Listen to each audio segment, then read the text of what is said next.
So we'll just give a quick, so since we had a machine crash and there's a little bit of a gap in the recording of the communication, the community hangout, I'll just summarize. So the next release is coming out a little sooner because it has some good stuff in it, in particular the new type-safe API that removes the either, as well as the features associated with the resolution of the long proposal time bug. We had some color. We also have new work on the revision of the listen for data at name API. So that's also, or will be in the release, which I believe will come out a little bit later today. A little bit more color on the resolution to the long proposal times. We need both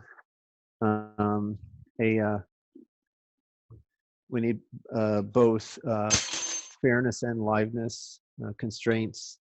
We do have a good liveness constraint implemented, and that's tunable. It's part of a larger solution.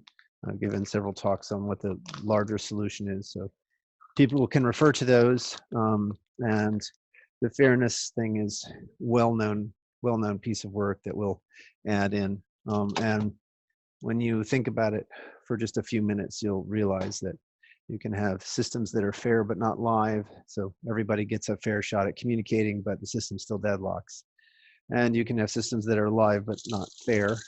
So the system makes progress even though certain entities don't get their fair shake or their fair say in the process. So those two concepts are clearly orthogonal, even if you just think about it common sense wise. And so it's reasonable to put in both constraints for a high performance situation. However, right now we can consider the matter resolved and refine it with a backlog, because if you tune the liveness constraint way high, it also sort of imposes a particular kind of fairness constraint. And so we do see the network stable as long as the liveness constraint is high enough. And then we recover better throughput once we put in the fairness constraint. So hopefully that clarifies the matter of what we're doing about the long proposal times. And so that's a summary of the technical update. Rao, did I get everything in? Yes, the only other thing was the event API from the RSpace side. Yeah. I thought I mentioned that, but maybe I didn't call it that. Yeah. Okay. Cool. So, and then I just gave an update on the board meeting, or one piece of the board meeting. So the board met yesterday, and as a result of the community response, the community commitments on the funding shortfall, we have made a commitment to go ahead and get to mainnet, I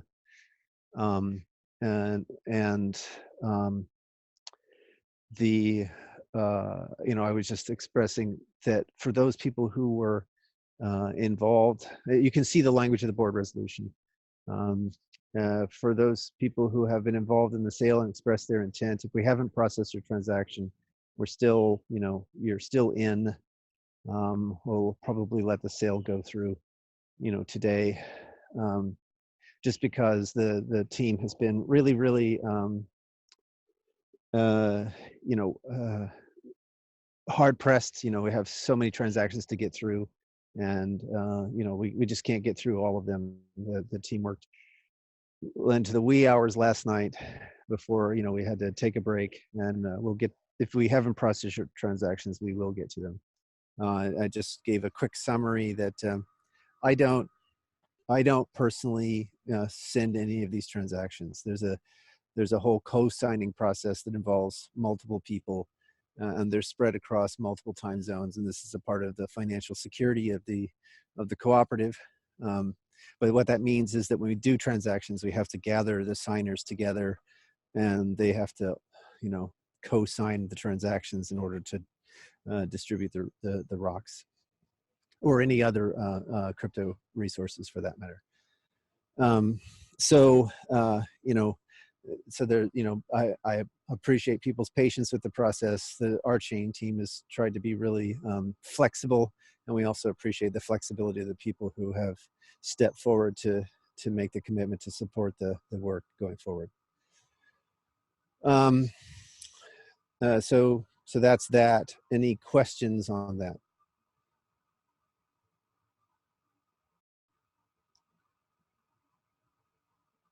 Can people hear me? Just want to make sure that people can hear me. Yep, we can hear you. Yeah, we can hear you. Okay, great. So then the board also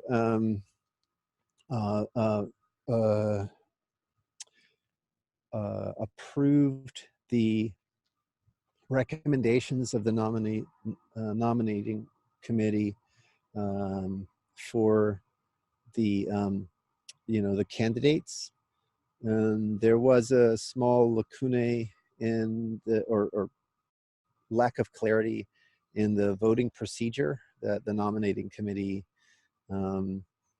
proposed to the board. So the board made a provisional solution, basically saying, if you clarify this point, we accept. Otherwise, come back to us with an alternative proposal for review. So we think that there's probably just a small fix to their proposal for how the voting should occur. And if the nominating committee accepts that friendly amendment, then the proposal goes through, and that will be the mechanism by which the candidates are voted on. Did I get that right, Ian?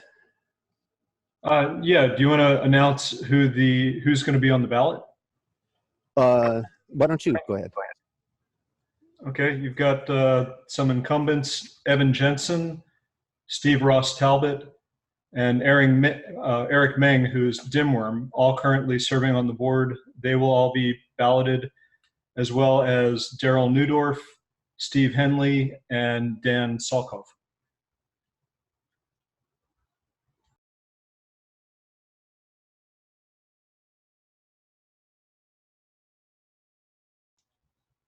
That's all of them. That's 6.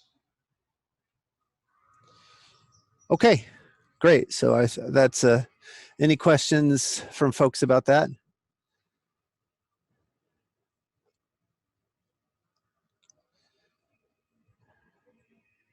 Okay, Ian, can you remind me, were there any other? There was a major discussion, I think, within the board about making sure that the membership is apprised of the proposal for continued work beyond Mercury. So there is some Mercury backlog, and so we want people to be apprised of the various options that the cooperative has with respect to work continued past Mercury. We're working to get Steve Ross Talbot has taken the effort to sort of collate all that information. It's just for people to be aware, so we could just go into operational mode and not do any further work towards Venus. We could go even into a lower mode where the community takes over all operations. We could go into full-blown Venus mode, and each of those modes comes with a particular price tag that will have to be figured out. We'll have to figure out what are the revenue sources that the co-op can generate, and how we get funding for any one of those levels of operation post Mercury. So we want to make sure that we have that data to put in front of the membership for the general meeting.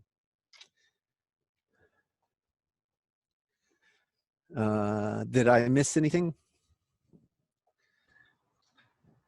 I don't think so. Okay, great. So that was the board meeting. Steve Ross Talbot is going to start shadowing the operational side of what I do, so that I can get a lot more support on the business operations in anticipation of what has long been the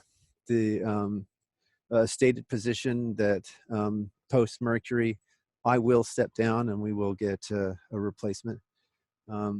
So we're trying to get people up to speed on all the operational details, and there are a lot of them. There's a lot of legal stuff to keep up in the air. There's a lot of market relationships, especially with all the exchanges to keep going, and many other things like that. Of course, there's also business partnerships and other kinds of business development activity. And there's all the community management stuff. So we want to get, Steve has graciously offered to spend his time to work on that, and hopefully we can begin knowledge transfer on that point. Any questions on that?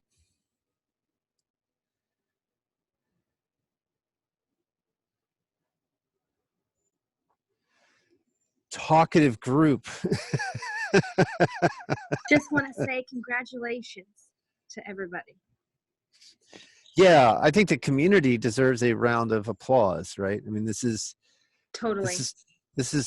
and you know, and I was sort of expressing my thoughts this morning, and I'm not sure I've said it out loud in this way or enough, but you know, RChain isn't just about the software. The whole point of forming a co-op and doing this collectively is to form a network of people who can get things done, who do get things done, and who will get things done. And then to empower that network of people with a software that amplifies their ability to coordinate. So the software part in many ways is kind of, it's just a tool. It's just an enabler. But the community part, we have to forge, right? It's something that happens by working together, you know, rubbing elbows, rubbing shoulders together, and facing good times and how we handle the good times. By the way, not everyone can handle good times really well. You only have to look as far as Hollywood to see that play out in action. And also how we handle the tough times. And beginning to forge trust relationships so that we have this network of people who can do. And then to that network of people, we give this amazing software, because that amazing software will enable them to do more, to coordinate better, and more agilely and more effectively. So RChain is a lot more about the network of people than we have talked about, you know, because we always begin with the tech update, and you know, I'm such an Asperger's like person. I focus on the math and the tech a lot, and that makes me very happy. But the truth is that it's at least as much about the community and how we work together, and you know, our ability to learn to work together better. And I feel like in this last moment, we saw that beginning to happen. We saw the community coming forward and saying, hey, you know, we want this project to succeed. And for that, I'm immensely grateful. And it gives me hope, because this is the kind of thing we have to build to face what's coming. You know, I know I've said it over and over again. I know people are probably sick of hearing me say it, but the next 20 years is going to be pretty harsh. And we really, really, really need to forge the kinds of trust relationships and networks where people can get things done. It's up to us, and we cannot count on the powers that be to fix things. We can't count on other people to fix things. It's up to us to roll up our sleeves and get it done. And I feel like we're starting to see that spirit inside RChain. It's beginning to emerge. And it's only real once it's tested by, difficulties. So, thank you, thank you, thank you, thank you, thank you. It's very gratifying. Hey, Greg. Yeah. I'm just one of the legions of random people, first time caller, long time listener, but I just wanted to say that I really think, that sadly there's a lot of negativity that sometimes surrounds what's going on with RChain, but I think for me at least, this was a real sign that there are a lot more in the community also who are very supportive of you and very supportive of the development team and all the work that they're putting into this. And that, we live in a society, sadly, where sometimes, those who are really loud often aren't very positive about things, but there's a huge community of people that really do believe in you and the rest of the team. And I just think that this was a clear sign that when you need to, we're here standing behind you and the team to help get this over the line. So I just wanted to say that because it really was a sign for me too, that there's a lot of positive will towards what you guys are trying to do, and made me very happy, very proud. I agree with you 100%. Thank you for saying that.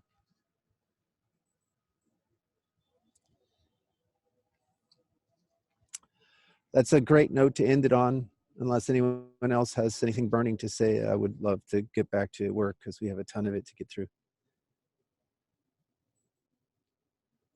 I guess I want to make one more comment about the experience we had with NetZipper running the Sandbox network, and I don't know how to say it exactly, but it seemed like more than 50% was always a winner, and less than 50% was always a loser. And I don't mean exactly that, but we ended up with the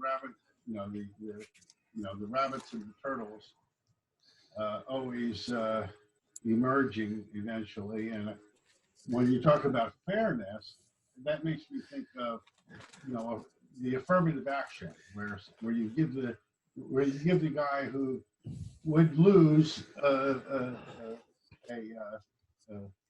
break. You let him win one now and then, sort of like in evolutionary game theory, the forgiving tit for tat, wins because he gives the guy a break. So that's a good one to bring up. Yeah, I appreciate the reference to forgiving tit for tat, which is by far the best long-term strategy in any cooperative species, at least according to our simulations. So yeah, that's not the notion of fairness that I'm thinking about, or that we're contemplating implementing. Yeah, I guess that's really affirmative action. Yeah, that's an affirmative action. Yeah, exactly. Whereas what we're talking about is you can in the actor setting, you can express it pretty straightforwardly. Let's say you have a server actor that's serving two client actors, and the server actor, let's say that one of the client actors is very, very verbose, just chattering all the time, lots and lots of messages. And one of the other client actors is terse, just says only the necessary and only when it's needed to say. And what has to happen, what the demand that actor systems place on the mailbox that the server sees, is that there can be no infinite prefix of the verbose client messages in front of the terse client messages. And you can see that over time, what's happening is a tendency to serve the rabbit messages as opposed to the tortoise messages in the working queue.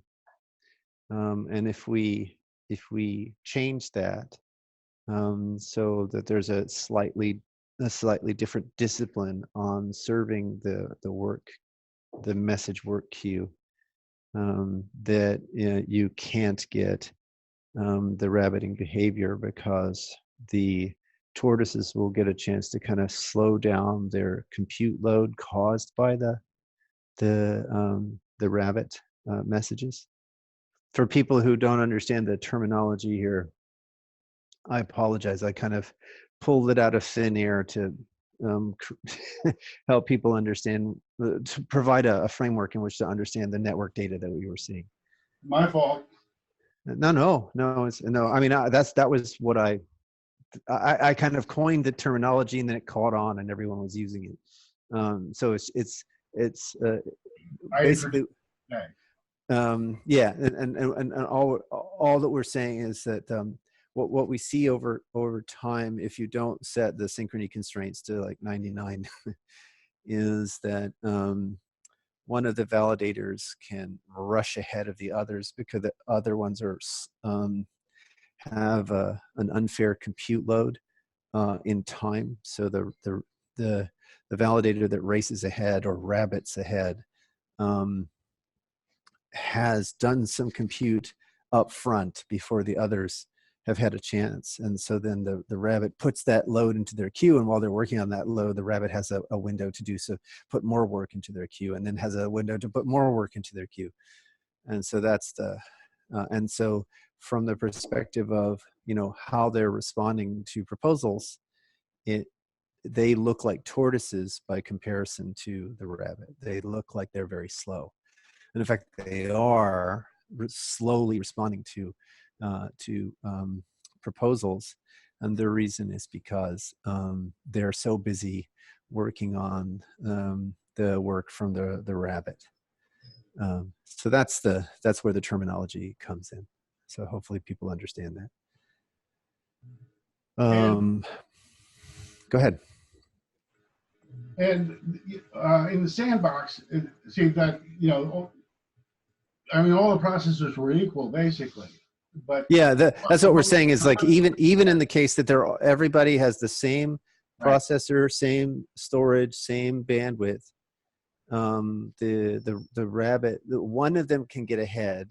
And well, this is what seemed to be happening is always the one with the highest stake would rabbit. Not necessarily the case, the highest stake, but whichever one gets an edge, as soon as they can start proposing, that's when you get as soon as they get a leg up in terms of the proposal, then the others can get further and further behind. Yeah, but we do know that with the synchrony constraint dialed up to 99, that instability goes away, and we will and we can refine the synchrony constraint, but more importantly, we put in a fairness constraint, and that should solve the problem. But we can talk about that more offline. It's a really interesting discussion. You know, I think I appreciate your interest in the topic, Jim. And we can certainly, there's lots and lots of stuff there. There's for Nora, and Daryl, there's a great music analogy with respect to this. If you have someone who's a soloist and is hogging all the airtime, right, because they're not listening to the rest of the band, that's like the rabbit. And fairness and liveness are all about having the soloist who's hogging all the airtime grow a pair of ears. So the synchrony constraint is literally about teaching all of the validators to listen to the other validators, and how much they listen to the other validators, and how fairly they listen to the other validators.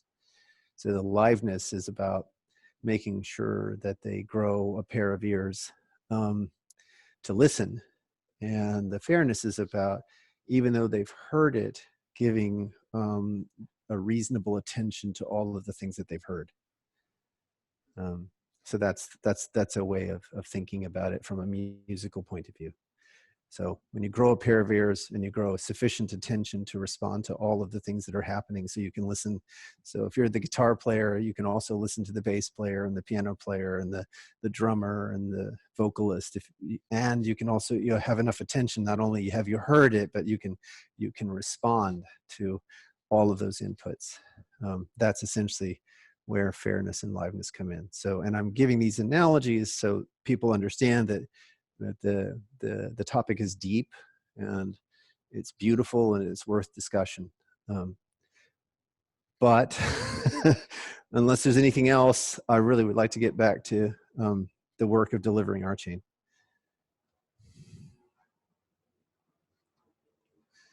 Thanks for all the great update there, Greg. Oh, thank you. Thank you for everyone for your hard work. It's just really, really humbling. I just want to do a shout out to the Chinese community. Thank you so much to all of you guys. Seriously. Looking forward to meeting some of you.